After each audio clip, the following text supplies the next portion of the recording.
සියලු දෙනාටම ආයුෂ බෝ වේවා කියලා ප්‍රාර්ථනා කරන ගමන් ඔන්න ඊයේ දිනේදී පැවතුන ශ්‍රී ලංකාව සහ පාකිස්තානය අතර තරඟ තුනකින් යුතු 20 තරඟාවලියේ තුන්වන තරඟය.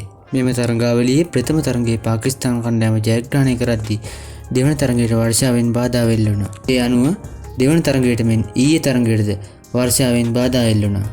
ඒ අනුව ප්‍රමාද වී ආරම්භ වූ තරඟය එක් ඉනිමක් පන්දු වාර 12කට සීමා වුණා. මෙම තරඟය දෙපිළටම තීරණාත්මක වෙද්දී ඊයේ කාසියේ වාසිය පාකිස්තාන කණ්ඩායමට කරගී ගියා. ඒ අනුව පාකිස්තාන කණ්ඩායමේ ආරාධනයෙන් ප්‍රථමයෙන් පන්දුවර පාර දීමට පැමිණ ශ්‍රී ලංකා කණ්ඩායම පාකිස්තානු පන්දු යවන්න ඉදිරියේ ඔවුන්ට කලකට අමතක නොවන ඉනිමක් දියත් කිරීමට සමත් වුණා. මෙහිදී ශ්‍රී ලංකා කණ්ඩායම නියමිත පන්දු වාර 12 අවසානයේදී කඩලු 6ක් දෙවී දෙවන්ත ලකුණු 160ක් රැස් කර ගැනීමට සමත් වුණා. ලම්බුළු ක්‍රීඩාංගණයට පැමිණ සිටි දහස් සංඛ්‍යාත ප්‍රේක්ෂකයින්ට මෙම තරගයේ කලකට අමතක නොවන තරගයක් බවට පත් වුණා. මෙම තරගයේදී ආරම්භ කඩලු ලෙස පැතුම් නිස්සංක ලකුණු 0කට දැවී ගියා. ඉන් අනතුරුව කමිල් මිෂාර ලකුණු 20ක්ද කුසල් මෙන්ඩිස් ලකුණු 30ක්ද රැස් කරගත්තා. ඊට අමතරව ධනංජය සිල්වා ලකුණු 22යි.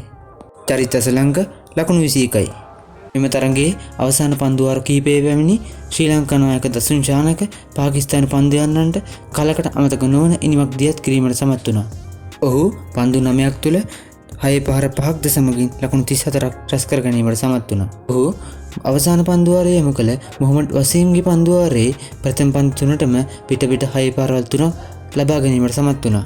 පාකිස්තාන පන්දු යැවීම අතින් ගත් කල මොහමඩ් වසීම් පන්දු වාර 3ක් යවා ලකුණු 54ක් ලබා දී කඩලු 3ක් ලබා ගැනීමට සමත් වුණා. ඒ අනුව ශ්‍රී ලංකාව ලබාගත් ලකුණු 160ට පිළිතුරු ලෙස පාකිස්තාන කණ්ඩායම පන්දුවර පහර දීමට පැමිණියා. නමුත් ඔවුන්ට ලබා ගැනීමට හැකි වූයේ පන්දු වාර 12 අවසානයේදී කඩලු 8ක් දෙවි ලකුණු 146ක් පමණයි. පාකිස්තාන නායකයා පන්දු 12ක් තුළ ලකුණු 45ක් ලබා දී ශ්‍රී ලංකාවට පීඩනයක් ගෙන දුන්නා. නමුත් වනිදු හසරංග මතේෂ පතිරණ වැනි පන්දු යවන්නන් ඉදිරියේ පාකිස්තාන ප්‍රතිකරුවන් එකින් එක දැවී ගියා. ශ්‍රී ලංකාවේ පන්දු යැවීම අතින් ගත් කල වනිදු හසරංග පන්දු වාර 3ක් යවා ලකුණු 35ක් ලබා දී කඩලු 4ක් දවා ගැනීමට සමත් වුණා. ඊට අමතරව මතේෂ පතිරණද පන්දු වාර 3ක් යවා ලකුණු 34ක් ලබා දී කඩලු 2ක් ලබා ගැනීමට සමත් වුණා. ඊට අමතරව ඒෂාන් මාලිංග කඩලු 1ක් ලබා ගත්තා. මොවුන්ගේ අතිවිශිෂ්ට පන්දු යැවීම ඉදිරියේ ශ්‍රී ලංකා කණ්ඩායමට අවසානයේදී ලකුණු 14ක තීව්‍ර ජයක් ලබා ගැනීමට හැකියාව ලැබුණා. ඒ අනුව තරඟ තුනකින් යුතු 20 තරඟාවලියේ ප්‍රථම තරඟයේ පාකිස්තාන කණ්ඩායම ජයග්‍රහණය කරද්දී දෙවන තරඟයට වර්ෂාවෙන් බාධා එල්ල වුණා.